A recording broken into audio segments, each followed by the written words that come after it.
or provincial treasury to assist departments to respond to prevailing emergencies. The service providers, according to the report, failed to supply and deliver blankets according to the specification and misrepresented the quality and specification of the blankets that they were eventually delivered in most instances.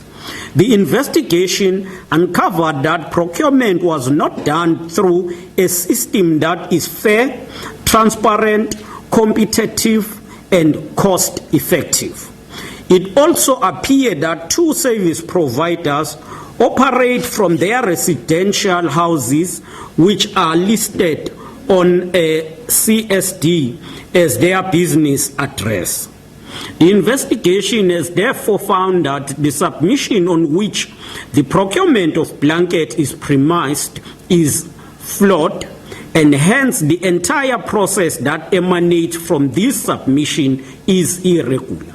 The investigators found contradictions in the procurement processes adopted by the department, from the sourcing of service providers, the invitation to quote, the receipt of quotation, to the payments made to service providers, the delivery of blanket, and the specification of goods procured.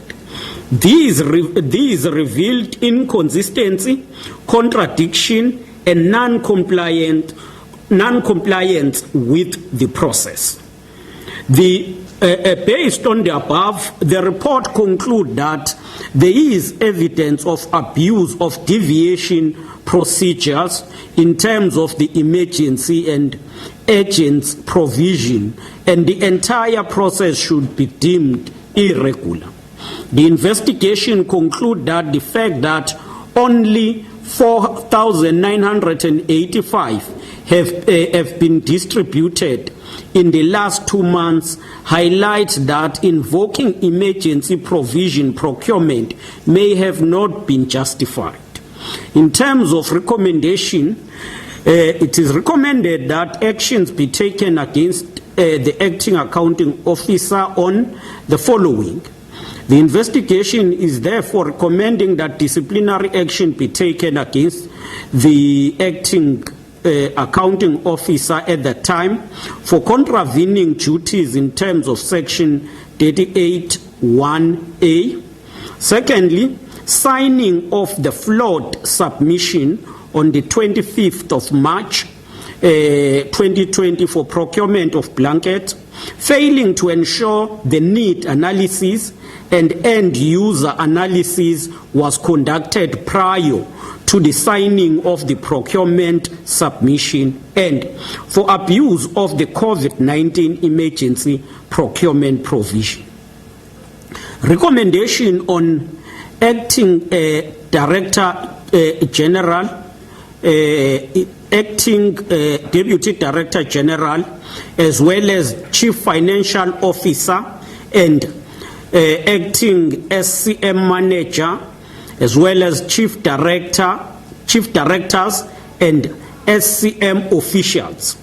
With regard to all of these officials, the investigation further recommend disciplinary action against DDG, acting DDG, and the CFO, acting SCM Manager, Chief Directors, and SCM officials for signing the flawed submission for the procurement of blanket, failure to ensure that the distribution storage plan were in place prior to the procurement, abuse of emergency procurement for COVID-19 pandemic, failing to ensure that there is competitive bidding process as per Treasury Practice Note, and that should be adhered to, for providing the names of service providers to officials, for failing to ensure that a proper specification of blanket was drafted in line with the needs of the department, for issuing an instruction that prompted the irregular procurement of blanket through the WhatsApp messages, failing to ensure that a proper supply chain management process was followed in line with the KZN DSD policy, failing to ensure that the budget was in place for the program under which the procurement was founded. Lastly, for having backdated the signature on the submission to purport that it was signed on the 27th March 2020. With regard to the allegation on procurement of PPE products in the Department of Education, we also wish to report on the procurement of PPEs in the Department of Education. The report revealed that the National Treasury on the 15th April issued the instruction note number 3 to provide for a disaster management central emergency procurement processes for PPE. The instruction note 3 alludes to a government challenge in sourcing and securing critical and essential health products because of unprecedented global demand for PPEs and other COVID-19 essentials. The effect of National Treasury Instruction Note number 3 was such that product could be procured provincially. The effect of National Treasury Instruction Note was such that product could not be procured provincially and or local level of government.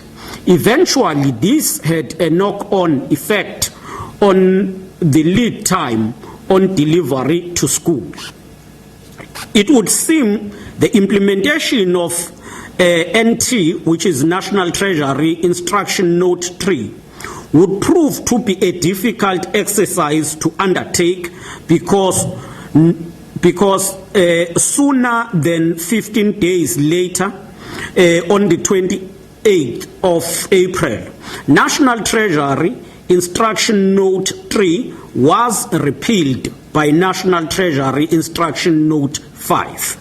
The National Treasury Instruction Note 5 effectively decentralized the procurement of PPE product, prescribed the procurement procedures, and set the maximum prices to be paid by institutions for selected COVID-19 items and cloth masks. The Department of Education only started the process for procurement of the PPE product on the 7th May 2020, after a series of consultation on the cost of procuring these products. The report discloses that the department opted to approach bidders by way of request for proposals from the potential suppliers, of which 40 suppliers responded. The route to approach suppliers to request for proposal was followed to have certainty of compliance with various standards from Treasury, World Health Organization, and the National Department of Health. The report indicates that the potential service provider also had to demonstrate the availability of minimum stock on hand. Furthermore, potential suppliers were required to submit sample products to be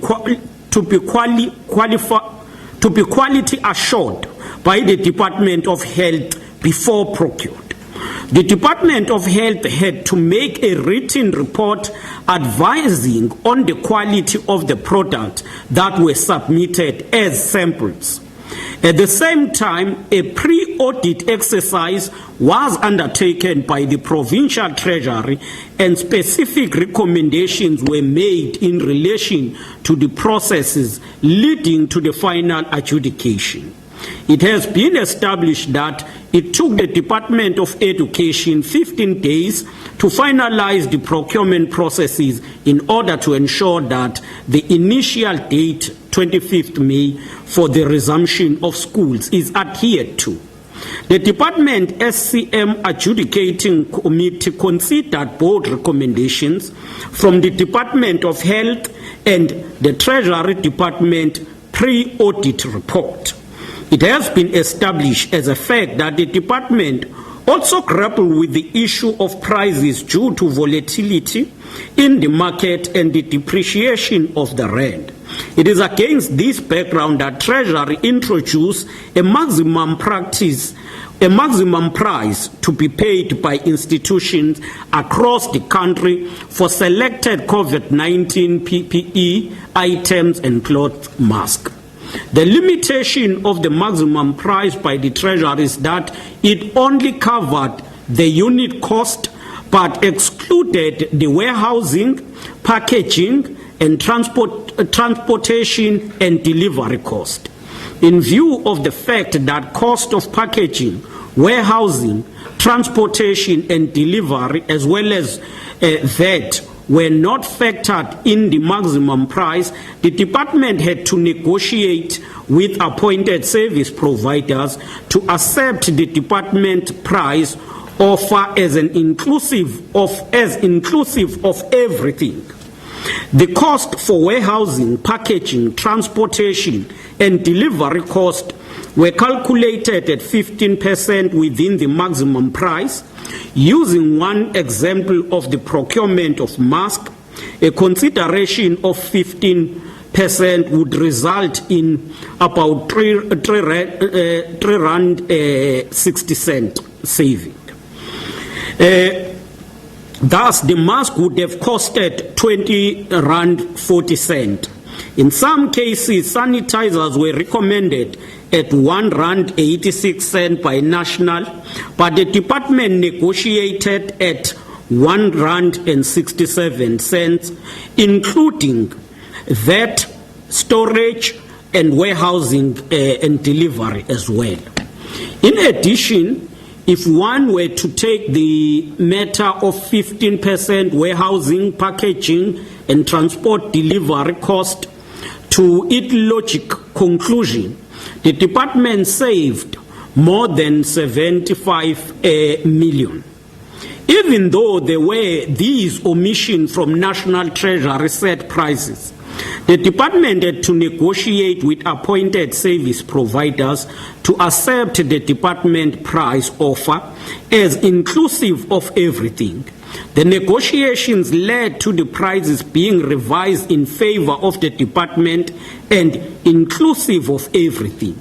The department eventually procured an inclusive package at the cost less than that set by the National Treasury. The report indicates that in all cases, the Department of Education did not go beyond the maximum prices recommended by National Treasury. In fact, most of the order prices are much lower than the prices that were recommended by the National Treasury. There is a trail of evidence that indicate that the department approach yielded savings to the government. This is very important in the current constrained fiscal environment. The total sum spent may look higher to a person who does not appreciate that the Department of Education is a huge department with a high number of personnel and institutions involved. That concludes the issue of education. In terms of the way forward, in the interest of public accountability and transparency, we have decided to give progress report on the outcomes of these investigations. We want to express our serious concern about the findings which reveal a flagrant disregard and abuse of procurement processes which have allegedly prejudiced not only the Department of Social Development, but the KwaZulu-Natal government and the people of KwaZulu-Natal as well. Based on the above, the investigators have recommended that in addition to disciplinary procedures, in some cases be opened with the SABC on collusion and corruption between officials and service providers. It further recommends that recovery of the amounts from some of the suppliers be instituted for non-delivery. The report will be processed in line with the recommendations, and there will be consequence management. We are very concerned about the prima facie evidence of collusion between officials and suppliers. However, as the report recommends, this warrant an investigation by the South African Police Services, and this will have to be actioned as soon as possible. In conclusion, as government, we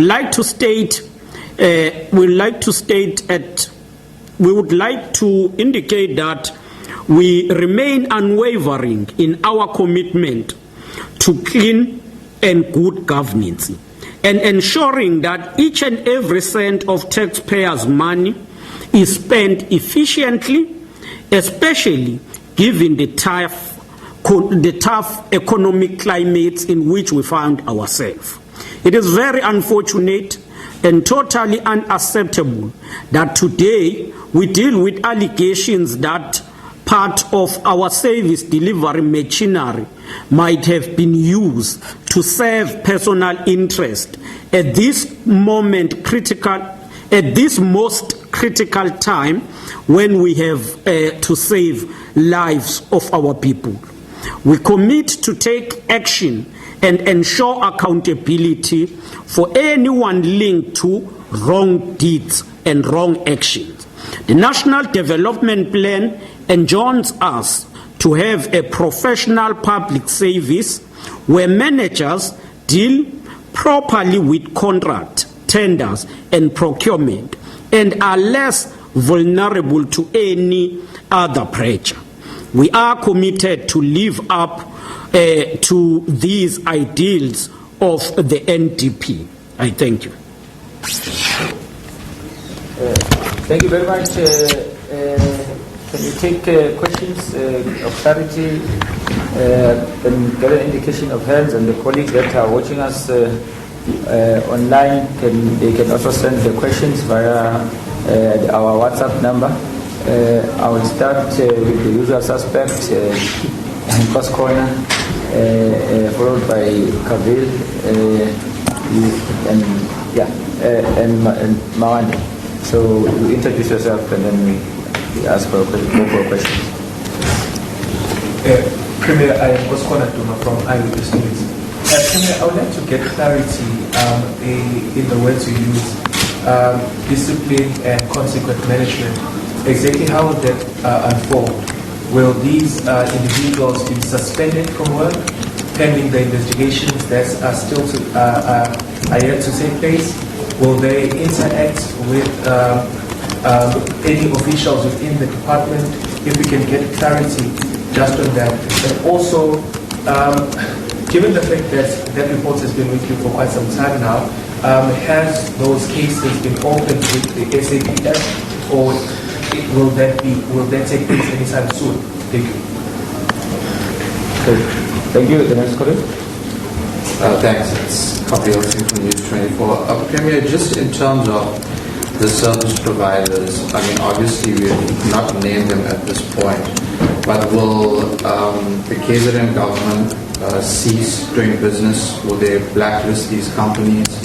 And I mean, you've mentioned already that some prosecutions will take place. Same question as in KwaZulu-Natal. Have any of those started off at this point in time? Thanks. Thank you.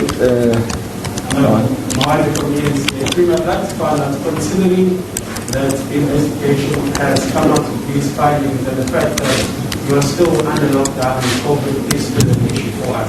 Moving forward, how will you ensure that you minimize such occurrences of irregular activities and corruption in various departments? Thank you, Premier. The SABC, Simpiwe Makanya, is asking, I think, a similar question to that was asked by Pascal, if the total government is to undertake steps to recoup the money lost. And then the other request is, I think, to that things with May we request the Premier to respond at the moment while I'm seeing the independent newspapers. I will come for the second. No, thanks. I think with regard to officials involved, firstly, the forensic in this regard, it must be clear, was on PPEs in the Department of Social Development and in the issue of blankets. But the report on education came from the analysis within the department and detailed accountability.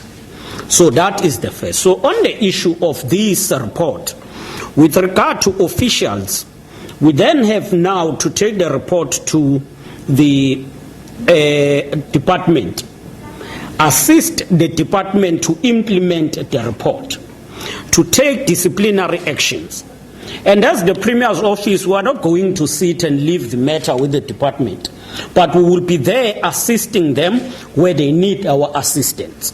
There will be a need to ensure that the process is fair.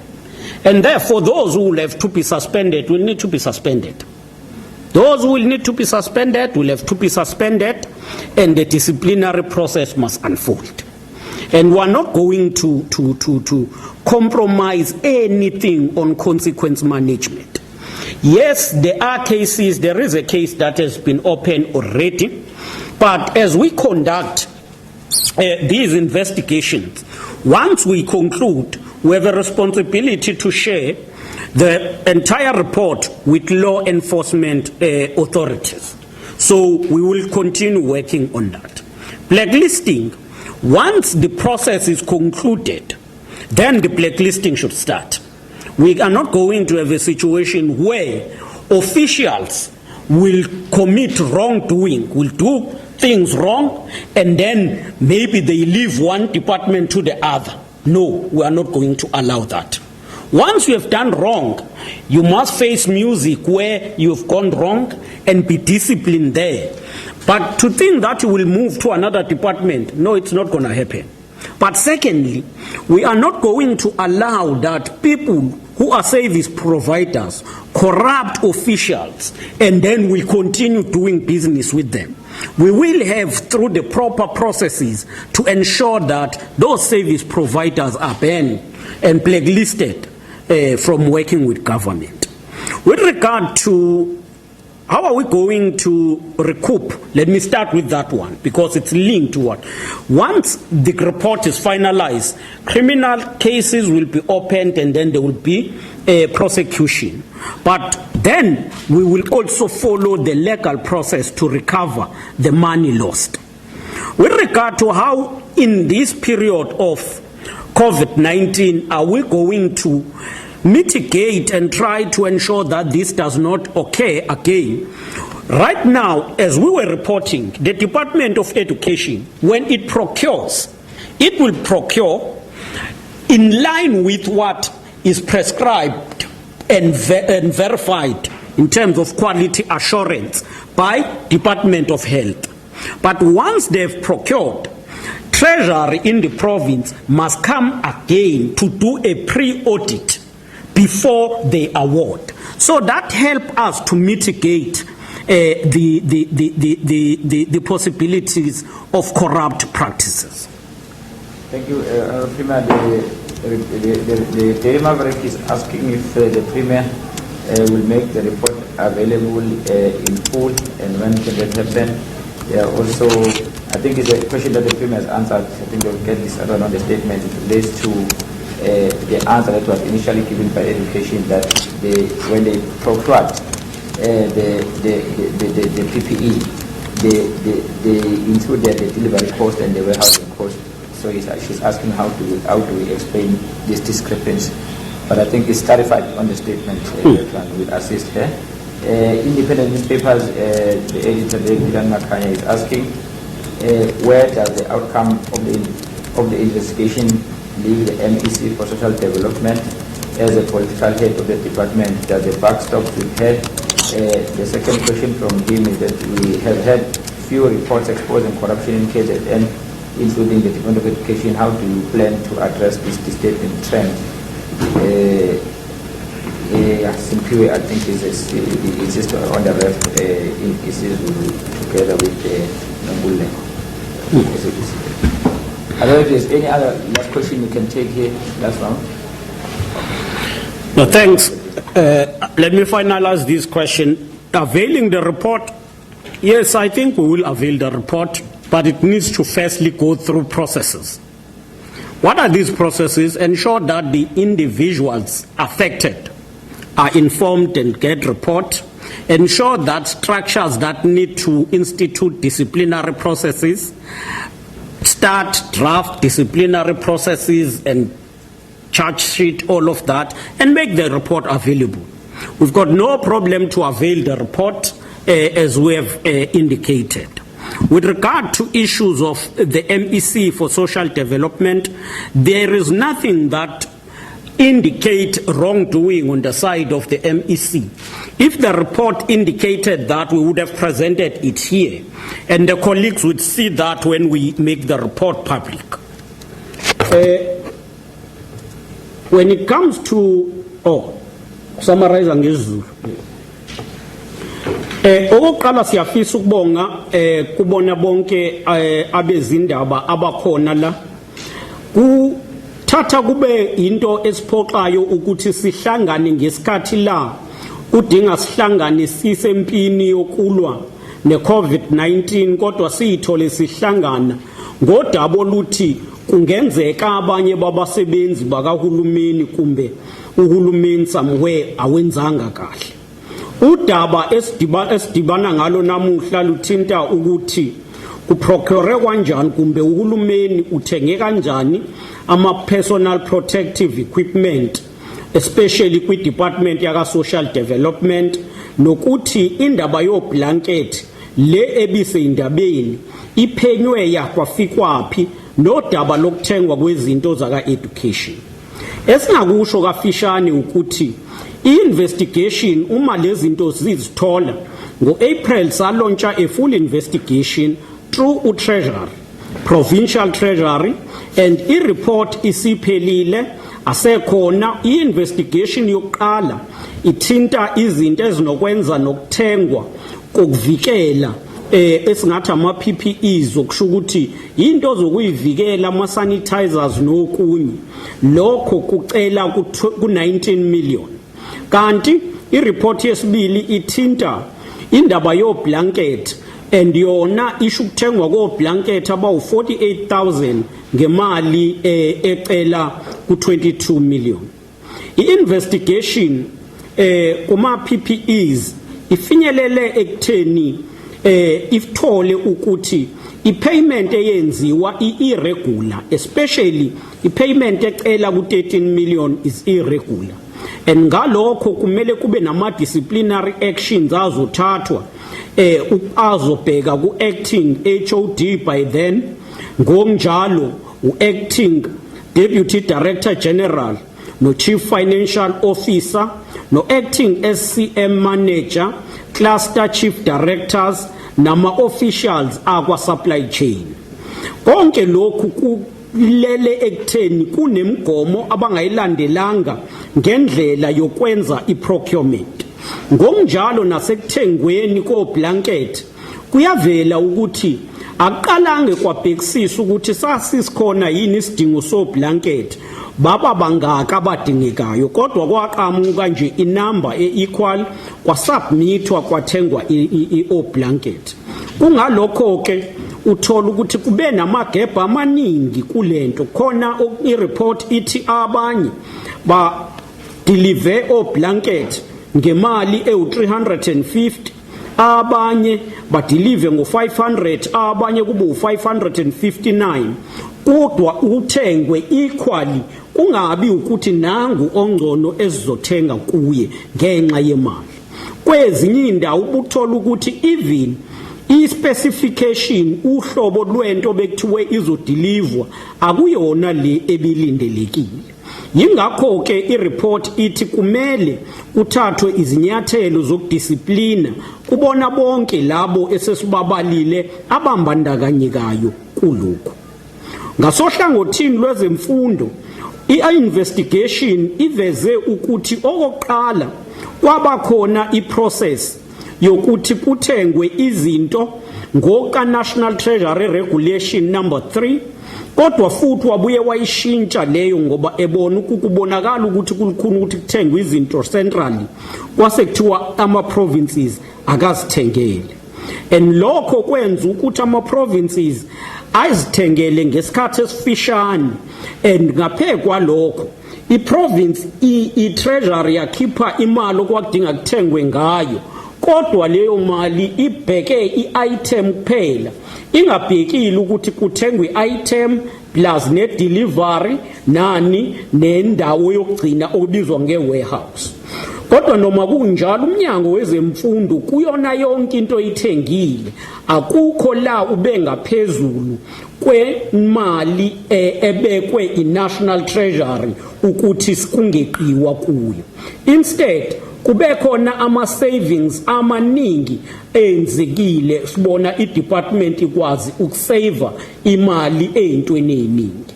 Ngingakuqinisekisa ukuthi le report sizoyimplementa injengoba inje, asizoba nakho ukubuyela eceleni ngoba we are committed ekwakheni uhulumeni okwazi ukunakekela abantu uphendule idingweni zabo ngokuyikho. Kusiphatha kabi ukuthi kuhulumeni kube khona abanye abenza izinto ezibheke eceleni ezifana nokwenza inkohlakalo. Inkohlakalo angeke sayibekezelela nakiphi i-department la KwaZulu-Natal. Sifisa ukubona isenti nesenti labakhokhi bentela liya direct kwi-service delivery kunokuthi abantu bafune bona ukuyigwilikisa ngemali kahulumeni. Siyabonga. Okay, thank you very much. Maybe in Zulu, that part about actions on the employees. Oh yes. Singaqinisekisa ukuthi sizothatha inyathelo zazi ukusave imali ey'ntweni ey'ningi. Ngingaqinisekisa ukuthi le report sizoyimplementa injengoba inje, asizoba nakho ukubuyela